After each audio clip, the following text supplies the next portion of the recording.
എമ്പുരാൻ സിനിമയുമായി ബന്ധപ്പെട്ട് ഇന്നലെ തന്നെ മേജർ രവി ഒരു ഫേസ്ബുക്ക് ലൈവിൽ വന്ന് പറഞ്ഞു മോഹൻലാൽ ഇതുമായി ബന്ധപ്പെട്ട് മാപ്പുമായി രംഗത്ത് വരുമെന്ന് പറഞ്ഞിരുന്നു. അതുപോലെ തന്നെ ഒരു മാപ്പപേക്ഷ എന്ന നിലയിലേക്ക് തന്നെയാണ് മോഹൻലാലിൻ്റെ ഫേസ്ബുക്ക് പോസ്റ്റ് നമ്മളിപ്പോൾ ചർച്ച ചെയ്യേണ്ടത്.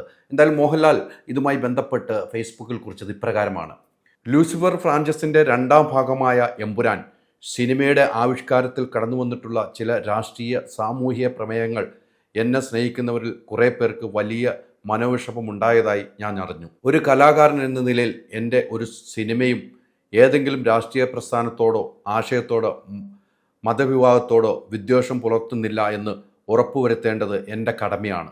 അതുകൊണ്ട് തന്നെ എൻ്റെ പ്രിയപ്പെട്ടവർക്കുണ്ടായ മനോവിഷമത്തിൽ എനിക്ക് എമ്പുരാൻ ടീമിനും ആത്മാർത്ഥമായ ഖേദമുണ്ട്.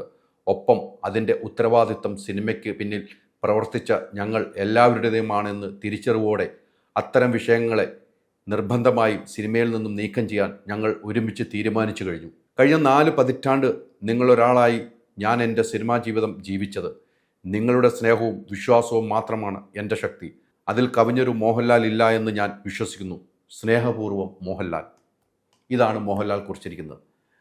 ഇത്തരം ഒരു വിഷയമുണ്ടായപ്പോൾ സിനിമ സ്നേഹിക്കുന്നവരെല്ലാവരും, ഇപ്പോൾ BJP ആയാലും RSS ആയാലും സംഖ്യകളാണെങ്കിലും, ഈ സിനിമയിലുണ്ടായ മതപരമായ മതവിദ്വേഷത്തെക്കുറിച്ച് വലിയ രീതിയിൽ സിനിമ റീസെൻസറിങ് വേണമെന്ന് ആവശ്യമാക്കി എല്ലാം വന്നപ്പോൾ മോഹൻലാലിനെ സംബന്ധിച്ചിടത്തോളം അത് മോഹൻലാലിന് എടുക്കേണ്ടതാണ്. ഒരു കലാകാരനാണ്. ഇവിടെ ഒരു ചോദ്യം ഉന്നയിക്കുകയാണ്: പൃഥ്വിരാജുമായി സിനിമയെ പൂർണ്ണമായി താങ്കൾ നേരിട്ട് റിലീസിന് മുമ്പ് കണ്ടിരുന്നോ? കണ്ടില്ല എന്നാണ് മേജർ രവി പറയുന്നത്. അതിനകത്ത് വ്യക്തമാക്കിയിട്ടില്ല. അതോടൊപ്പം തന്നെ ഈ കഥ കേട്ടിരുന്നു, അതും വ്യക്തമാക്കിയിട്ടില്ല. അപ്പോൾ ആ കാര്യങ്ങളെല്ലാം ലാലേട്ടൻ വ്യക്തമാക്കേണ്ടതായിരുന്നു എന്നാണ് എനിക്ക് പേഴ്സണലായിട്ട് തോന്നുന്നത്. കാരണം ഇത്തരമൊരു സിനിമകൾ, ലൂസിഫർ എന്ന സിനിമയുടെ രണ്ടാം ഭാഗം എമ്പുരാൻ വന്നപ്പോൾ ഗുജറാത്ത് കലാപം ഉൾപ്പെടെ, ട്രെയിനിലുണ്ടായ സംഭവം ഉൾപ്പെടെ കാണിച്ച ഒരു സാഹചര്യത്തിൽ, ഇത്തരം വിവാദമായതിൻ്റെ സാഹചര്യത്തിൽ ഇതിൻ്റെ 17 സ്ഥലങ്ങൾക്ക് അത്രയ്ക്ക് വെച്ചൊരു സിനിമ ഇറങ്ങാൻ പോകുന്നു. അപ്പോൾ ആദ്യം തന്നെ ഈ സിനിമ കാണേണ്ടതായിരുന്നു. കണ്ടിരുന്നെങ്കിൽ ഈ വിഷയങ്ങൾ ഉണ്ടാകില്ലായിരുന്നു എന്നും കൂടെ മനസ്സിലാക്കേണ്ടതാണ്. എന്തായാലും ഇപ്പം മോഹൻലാൽ പ്രേക്ഷകരുടെ മുമ്പിലേക്കാണ് അദ്ദേഹത്തിൻ്റെ സോഷ്യൽ മീഡിയയിലൂടെ ഖേദപ്രകടനം നടത്തിയിരിക്കുന്നത്. അത് വലിയ രീതിയിൽ ചർച്ച ചെയ്യപ്പെടുകയാണ്. ഇനി പൃഥ്വിരാജ്, തീർച്ചയായിട്ടും മോഹൻലാൽ ഇട്ട അടിസ്ഥാനത്തിൽ പൃഥ്വിരാജിൻ്റെ നിലപാട് എന്താണെന്ന് അറിയണം. മോഹൻലാൽ പറയുന്നു ഞങ്ങളെല്ലാം ഒരുമിച്ചെടുത്ത തീരുമാനമാണ് എന്ന് പറയുമ്പോൾ പൃഥ്വിരാജിൻ്റെ നിലപാട് എന്താണെന്ന് കൃത്യമായി അറിയാൻ പ്രേക്ഷകർക്ക് ആഗ്രഹമുണ്ട്. സ്ക്രിപ്റ്റ് എഴുതിയ മുരളി ഗോപിയുടെ നിലപാട് അറിയണമെന്ന് ആഗ്രഹമുണ്ട്.